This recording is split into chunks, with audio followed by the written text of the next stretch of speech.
Queridos hermanos, iniciamos la lección divina de este miércoles 8 de octubre, miércoles de la semana 27 del tiempo ordinario. Por la señal de la Santa Cruz de nuestros enemigos, líbranos, Señor Dios nuestro, en el nombre del Padre, y del Hijo, y del Espíritu Santo. Amén.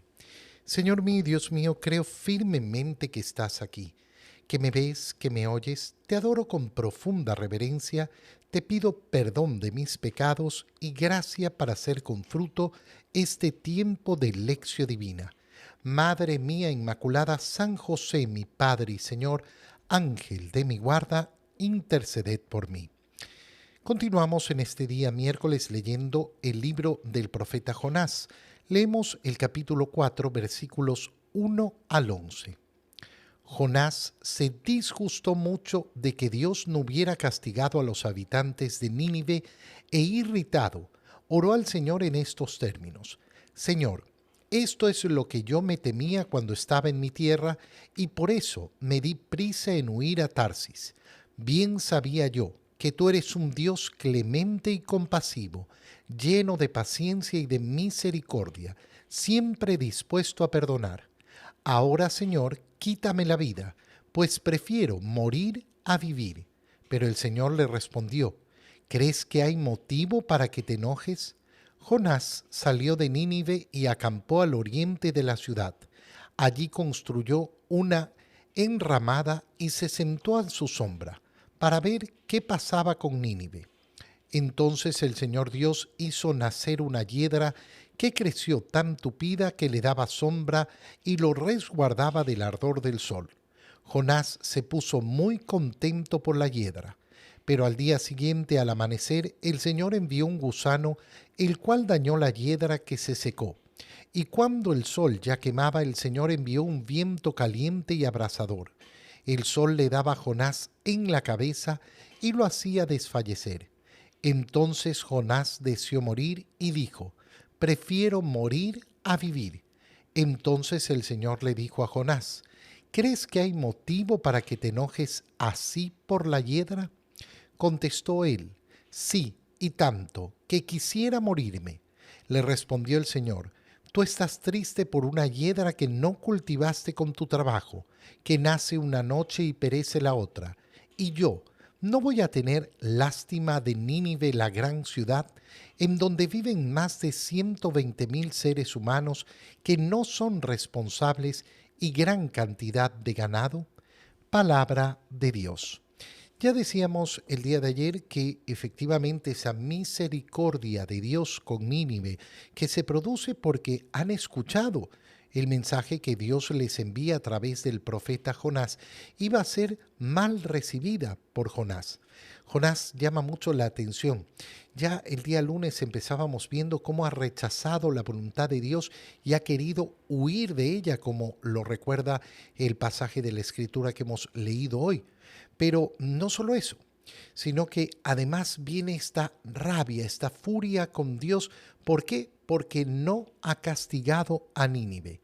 Jonás, nos dice la lectura, se disgustó mucho de que Dios no hubiera castigado a los habitantes de Nínive. Y entonces se lo dice al Señor: esto es lo que yo me temía cuando estaba en mi tierra, y por eso me di prisa en huir a Tarsis. ¿Será verdad que esto es lo que temía Jonás? ¿O esta es la justificación que está encontrando en este momento para lo que ha hecho antes? Porque es muy fácil decir después, no, no, es que yo sabía que yo iba a ir a perder el tiempo a predicar por gusto y no iba a producirse. En verdad, Jonás no quería cumplir la voluntad de Dios. Parece que ahora encuentra la justificación. Esto nos puede pasar mucho. Querer encontrar justificaciones posteriores que no existían en el momento inicial. Y efectivamente Jonás lo dice así, ¿no? Es esto es lo que yo temía, por eso huí a Tarsis. Pero de ahí viene una parte preciosa. ¿Por qué?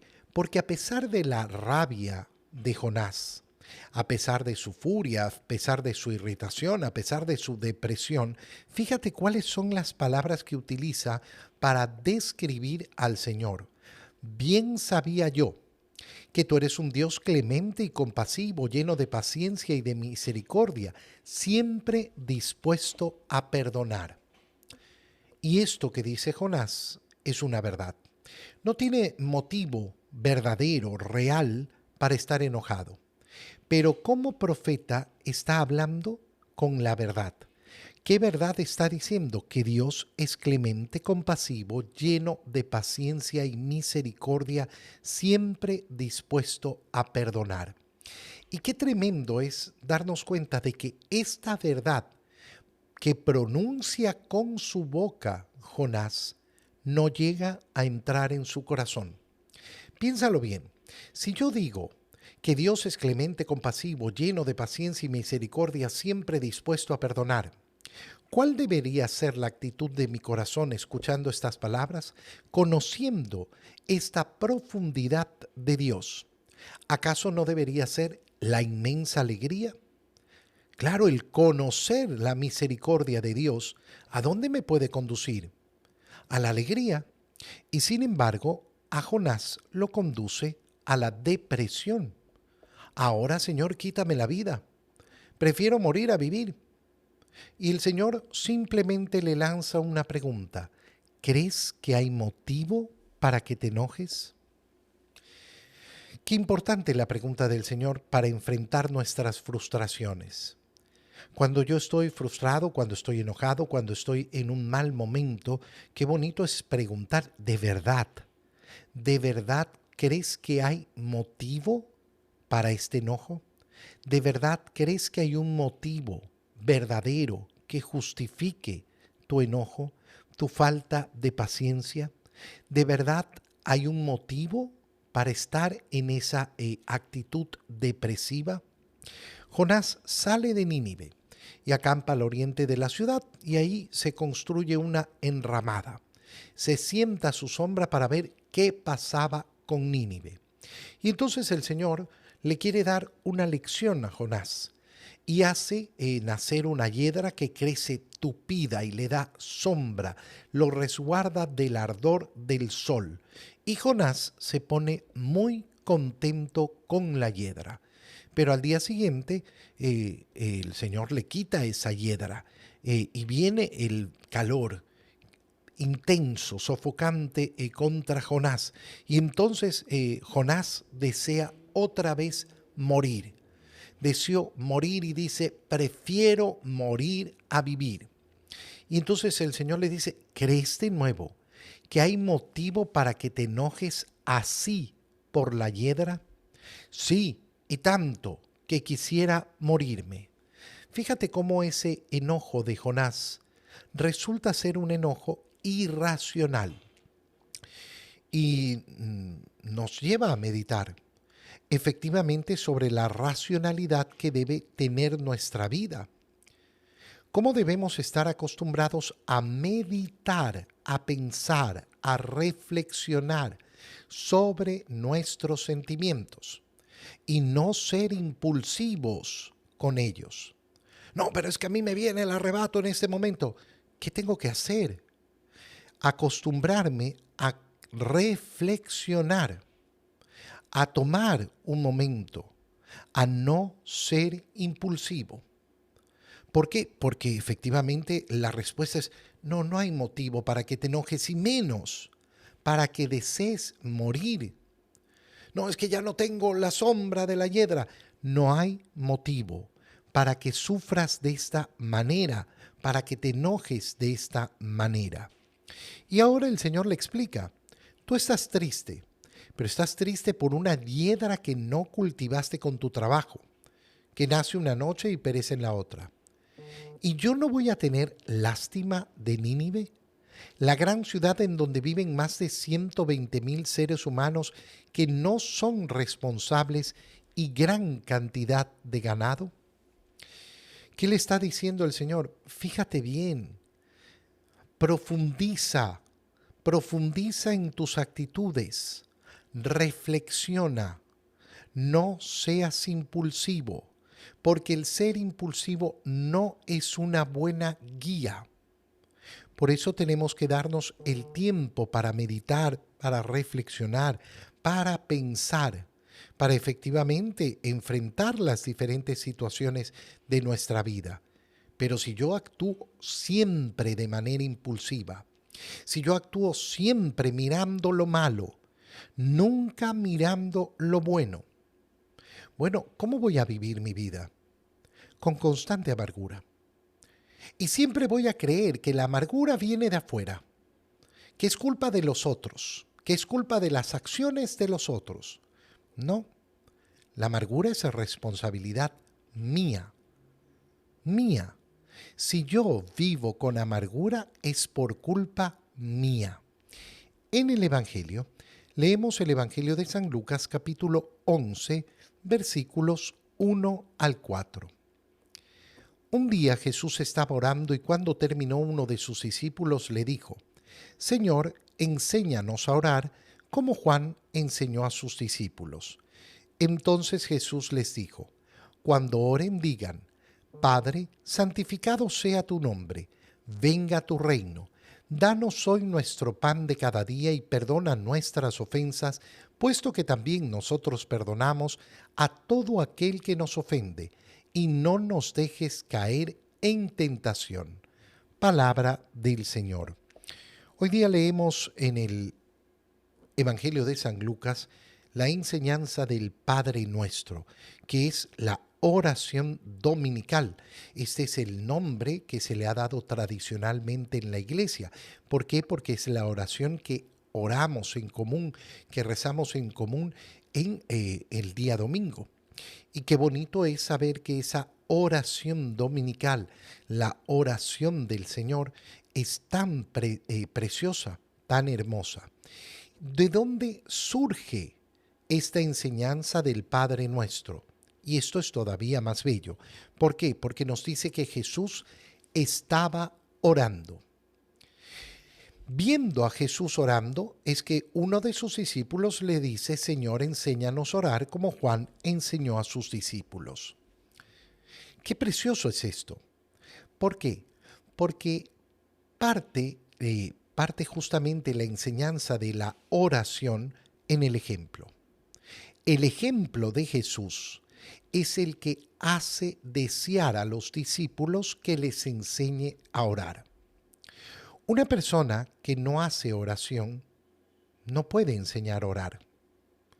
Una persona que sabe orar, que tiene oración, entonces va a enseñar a orar. A veces puede pasar que una madre o un padre le enseñan oraciones a su hijo y quieren que su hijo se aprenda las oraciones. Y está muy bien. Pero resulta que ese hijo no ve a sus padres haciendo oración. Y entonces han cumplido. Sí, no, yo le enseñé a orar a mi hijo. Sí, pero mi hijo nunca me vio haciendo oración a mí. Y entonces la enseñanza durará un poquito, pero esa oración se perderá. ¿Por qué se va a perder? Porque tenía que haber nacido justamente de ese ejemplo, de contemplar a mi madre orando, de contemplar a mi padre orando. Ahí es donde yo aprendo a hacer oración verdaderamente. No es la única manera. No significa que si yo no contemplé a mis padres haciendo oración, yo no pueda aprender. Pero efectivamente tendré que buscar otro ejemplo de oración.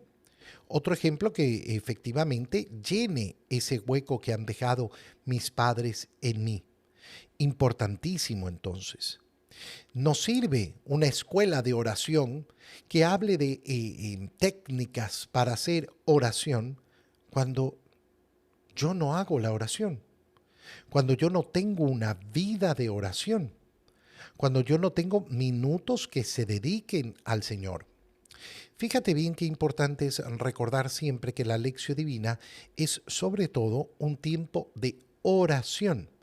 La lección divina no es una homilía, la lección divina no es una simple reflexión. La lección divina lo que busca es, a través de la palabra de Dios, orar. Y eso significa hablar con Dios. Y por eso tú ves que la lección dura más o menos lo mismo todos los días, porque es un tiempo definido de oración. En este caso está definido que sean 20 minutos más o menos de oración. Un día un poquito más, un día puede ser un poquito menos, pero 20 minutos de oración. Cuando una persona, por ejemplo, a mí me llegan comentarios, ay padre, debería ser más corta la lección. Hermano mío, si no quieres estar 20 minutos en oración, nadie te puede obligar. Este es un tiempo para estar en oración. Y ayuda efectivamente que tenga un tiempo sistemático, repetido todos los días. ¿Por qué? Porque lo que busco es acostumbrarme a tener este tiempo para el Señor, para poder entrar en diálogo con el Señor. La oración del Padre Nuestro entonces surge así, en ese ejemplo de oración. Qué hermoso habrá sido ver a Jesús orar. Tan hermoso que da envidia, envidia sana. Y sus discípulos por eso lo miran y dicen, es que nosotros queremos eso. Queremos saber hacer oración del mismo modo. Ahora, fíjate bien en lo que viene a continuación, porque entonces Jesús les dijo, cuando oren, digan. Estas son las palabras del Señor. Cuando oren, digan. Qué importante es esto porque ¿cuántas veces has escuchado decir que repetir una oración todas las veces, una misma oración, eso no es una verdadera oración? Hermano mío, hay muchos modos de hacer oración, pero nunca despreciamos la repetición de una oración hecha, de una oración fabricada ya y que yo me sé de memoria. Esa oración me va a llevar a una meditación más profunda y a un diálogo con el Señor, si es que yo lo permito, si es que yo lo quiero así. Yo puedo efectivamente repetir palabras de manera hueca, pero puedo utilizar las palabras que me ha dado el Señor siempre para profundizar y encontrar ese diálogo más profundo con el Señor. Hablar y decir a la ligera, no, es que repetir, no, eso no es verdadera oración. Eso es una tontería. Eso es una verdadera tontería porque lo que estuviéramos diciendo es que el Señor no ha sabido enseñar a hacer oración a sus discípulos. ¿Quieren aprender a orar? Bueno, cuando oren, digan. Y entonces empieza la oración del Padre Nuestro, que inicia justamente con esa palabra, Padre. En el Evangelio de San Lucas no aparece el nuestro eh, y no necesita tampoco aparecer. ¿Por qué? Porque les está enseñando a todos los discípulos esta oración. Y si dice Padre, es lógicamente Padre nuestro. Santificado sea tu nombre, el reconocimiento de quién es el Padre, de que el Padre es Dios, el único y verdadero Dios, que tiene que ser glorificado, alabado por nuestra boca. Venga tu reino, que es el deseo más profundo que debe tener el corazón del verdadero creyente. Yo quiero que llegue el reino del Señor. Danos hoy nuestro pan de cada día, apuntando a esas necesidades que tenemos. Y por eso, lógicamente, aunque mi esperanza no está en la solución de los problemas del mundo, en que se vayan a solucionar todos los motivos de sufrimiento que puedo tener en la vida, no por eso dejo de pedir con fe y con confianza en aquellas cosas que necesitamos y que necesitamos diariamente. Perdona nuestras ofensas y aquí viene la condición, pues nosotros también perdonamos a todo aquel que nos ofende. Fíjate cómo en este momento se une la primera lectura con el Evangelio. ¿Por qué? Porque nosotros pedimos efectivamente el perdón de nuestros pecados y hemos acudido a ese Dios que se nos ha mostrado en la primera lectura del profeta Jonás como un Dios misericordioso, compasivo, paciente. Pero con la alegría de saber que recibimos ese perdón en la medida que también nosotros somos capaces de perdonar a los que nos ofenden. Y termina diciendo, no nos dejes caer en tentación. La tentación siempre va a estar presente. La tentación no es el problema. Lo que le pedimos al Señor es la fortaleza de no caer en ella. A mí muchas personas me han preguntado, pero padre, ¿y hasta cuándo voy a tener estas tentaciones? Hijo mío, hija mía, da lo mismo, si es toda la vida. Lo importante es pedirle al Señor la gracia de no caer en ellas. Y si caigo, levantarme. Te doy gracias, Dios mío, por los buenos propósitos, afectos e inspiraciones que me has comunicado en este tiempo de lección divina. Te pido ayuda para ponerlos por obra. Madre mía Inmaculada, San José, mi Padre y Señor, Ángel de mi guarda, interceded por mí. María, Madre de la Iglesia, ruega por nosotros. Queridos hermanos, que el Señor los bendiga y los cuide. En el nombre del Padre, y del Hijo, y del Espíritu Santo. Amén. Que tengan todos un muy feliz día.